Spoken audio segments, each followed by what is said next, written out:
you yet, even if it kills me, you hear me? You hear me, H.P. Lovecraft? I had fallen off so many cliffs it was ridiculous. That's what you get for naming a book The Sudden Stop. It was probably good I hadn't had the chance to tell Maine where I was going. I'd have to lose the cops and find my own way to the mine.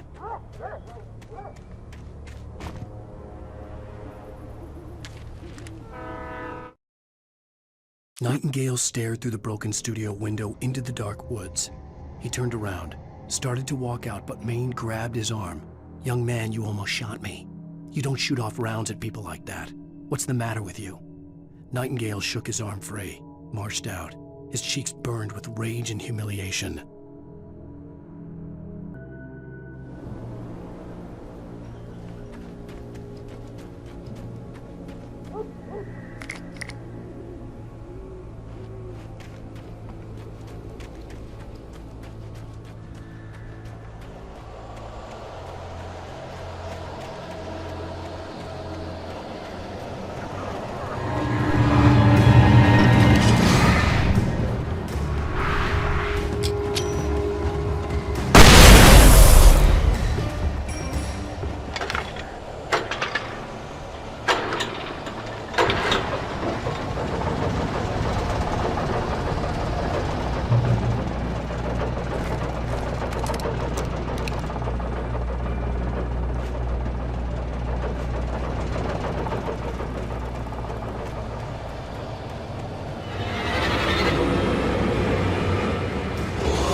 Danny had stepped out, but what stumbled back in was something else. Something alien. A monster. Walter tried to kill it, first with his fists, then a chair. It wouldn't die. Instead, it kept coming, unaffected by the beating it had taken. After Walter managed to kick it down the cellar stairs, fear took over. He ran, got behind the wheel, gunned the engine. The booze wouldn't make him forget, but he knew he had to try.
There was no sensible reason for the power company work lights to be here.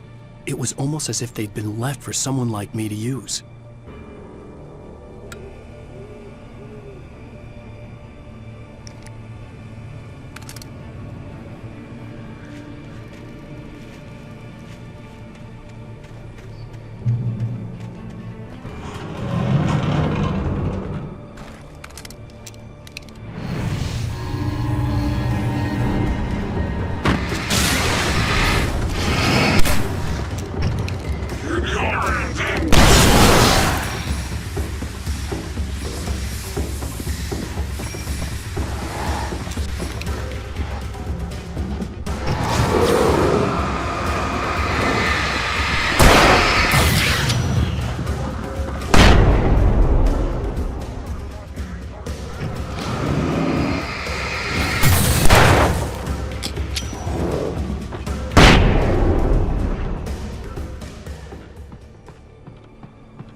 The bulldozer's engine roared to life. Mud and rocks flew as it fought for traction.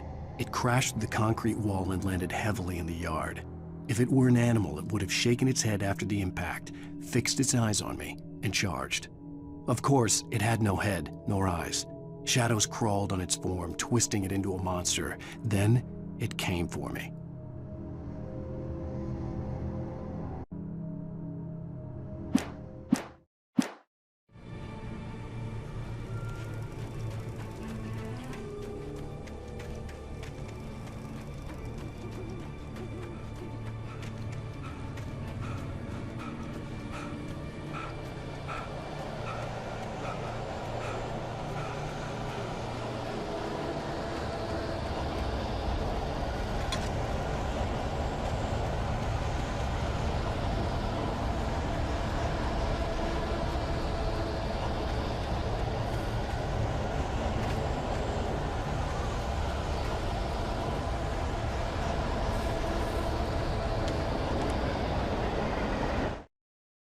Sarah trusted her gut, and her gut said Agent Nightingale was an asshole.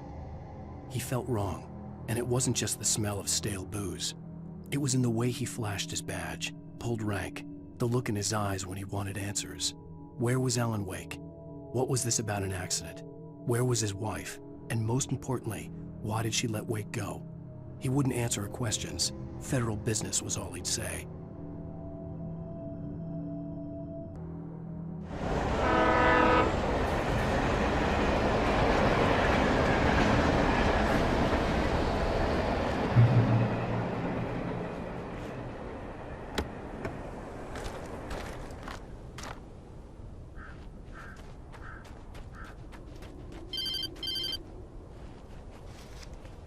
Hello?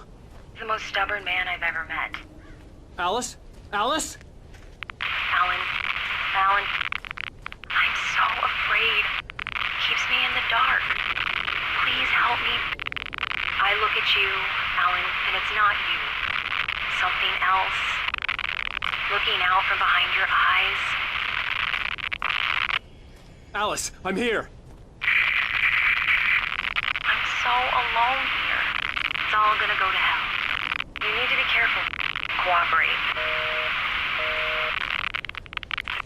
The connection had been terrible, but that wasn't the only thing that hadn't been right with the call. She sounded wrong somehow, but she had called me.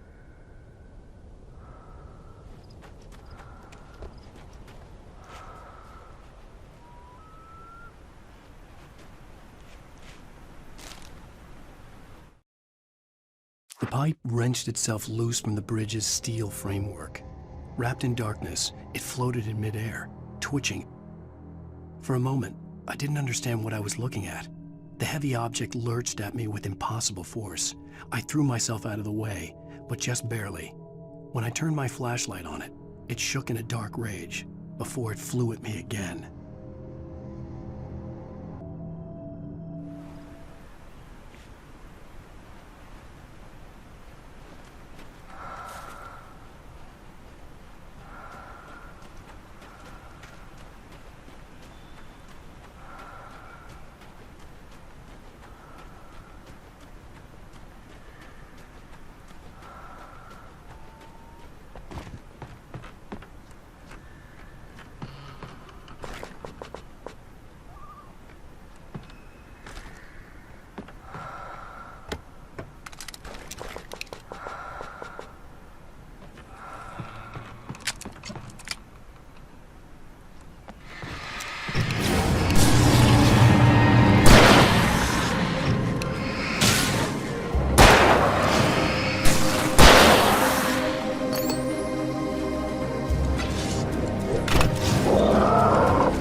I could see a railway bridge up ahead, and a warehouse of some sort on the opposite shore.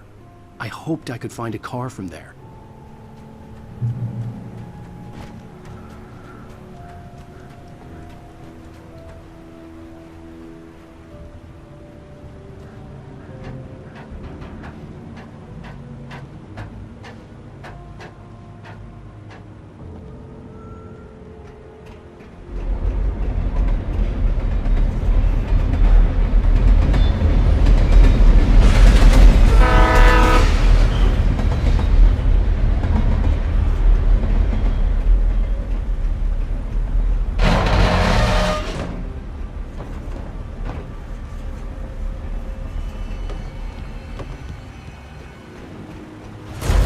That was pursuing me was growing stronger, and it was taking over everything in its path.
I slammed the door shut right in his smug face. He pleaded for me to open the door. True to form, the asshole actually thought I would obey.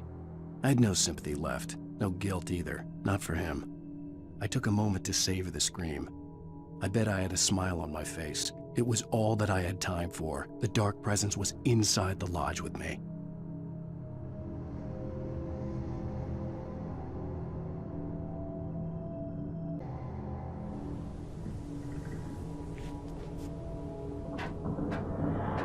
As a teenager, just starting to get interested in writing, Stephen King had been a source of inspiration to me. I thought about all the inanimate objects that had come to life in his books. No one is safe in a good horror story. Certainly not the protagonist. That's what makes them fun. This was anything but. The darkness could possess anything, and it was getting closer.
We take the facts of our existence for granted, unaware that they are merely a thin veneer of desperate self-delusion covering a vast cosmos of madness and horror.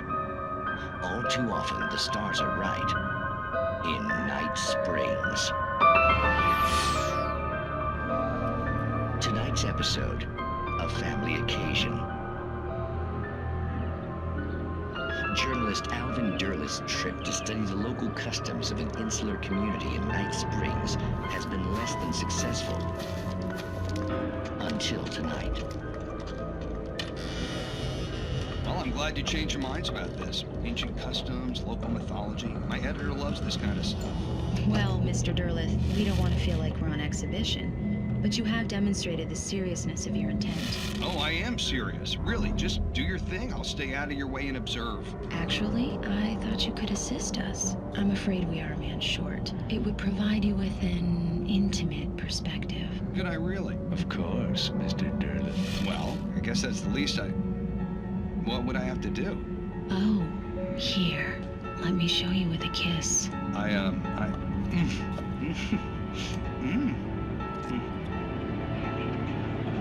What did you...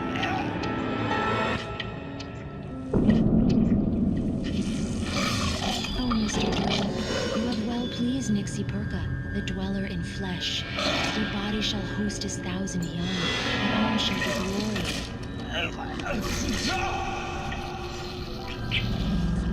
Shh, darling, be calm. Shh. learned a harsh lesson. If you go looking for mythology, it may come looking for you. And such quests always bear fruit. In Night Springs.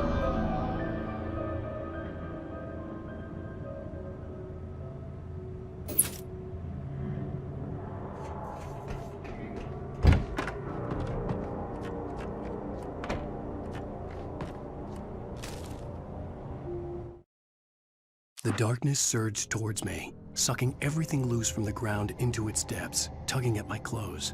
I saw the flare the kidnapper had dropped and threw myself towards it just as I felt my feet leave the ground. The darkness embraced me with the force of a tornado. Somehow I managed to light the flare. The darkness roared and cast me away. I fell toward the dark waters of the lake far below.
I had never been this glad to see the sunrise. I had a couple of hours to get to the coal mine.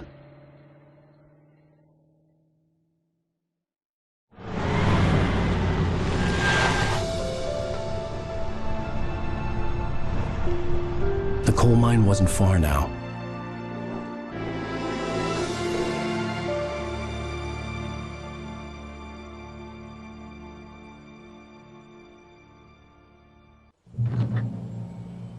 Today, I would meet the kidnapper, and he would give me Alice. I wouldn't give him any other choice. A drowning man will clutch at a straw.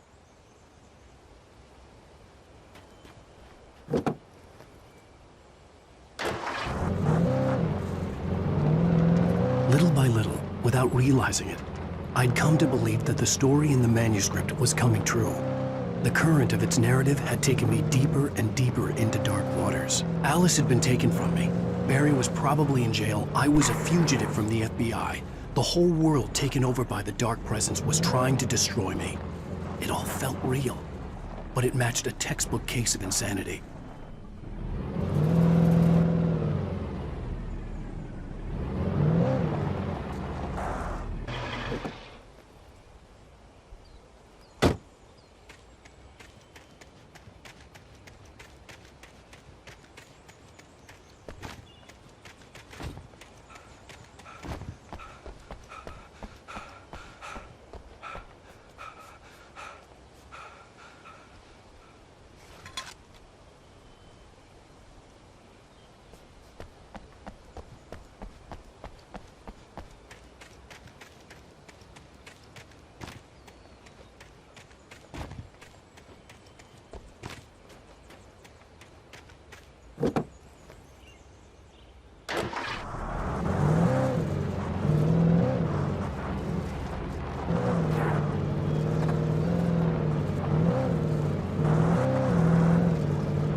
This is Pat Main, and you're listening to KBF-FM. Folks, I want to apologize for kind of abandoning you to that looping music track last night, but I was detained. You see, I encountered a big-shot G-man with an itchy trigger finger who could use a lesson in manners and a boot in the ass, not necessarily in that order either. Now, folks, I know I'm not being very informative here, and I apologize for that. I really should just keep quiet, but I'm just so peeved right now, because some people just shouldn't be carrying badges. And I'm just glad that our Sheriff Breaker was there to straighten things out. And if someone I met last night is listening, let me just say, I'm sorry if my mouth got you in trouble. I'm pretty sure you're not the bad guy here. Godspeed, son. I hope you know what you're doing. Now, on a lighter note, I'll be talking to Dr. Nelson all morning. But first, a little music.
Welcome back to KBF-FM. Hope you enjoyed that tune. Now, Doc, you were talking about life and finding that special someone, that soulmate. Well, you were talking about that. I was saying I don't buy it. Well, see, to me, that's strange, because I always pegged you as a hopeless romantic. You got me there, Pat. But I think love's where you look for it. And you need to do a lot of looking, sure.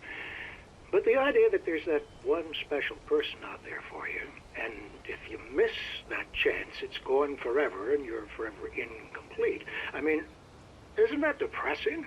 Or, heck, childish even? There's plenty of fish in the sea. And apparently a fisherman has a fishing analogy for everything, but what you're saying, isn't that a little harsh? Well, no. What I am saying is that your potential for finding that connection isn't limited to what's essentially a chance encounter. How is that harsh? Yeah, well, I guess that's a nice thought, but let me say something personal here. Okay. Now, well, I don't disagree with you exactly, but I can't really fit that together with what I feel, what I felt for someone, because she was the one. She was. And I let her drift away from me. Maybe I didn't put in the work, I don't know, but, well, since then, and it was a long time ago, but since then there hasn't been anyone, not like her. And I'm not saying I dwell on her or haven't moved on. I like my life. I'm not living in the past, but I do miss the way she completed me. You can't argue with the heart, Pat. I'm sorry, folks. I had kind of a scary experience last night, and let's just say it's shaken a few things loose.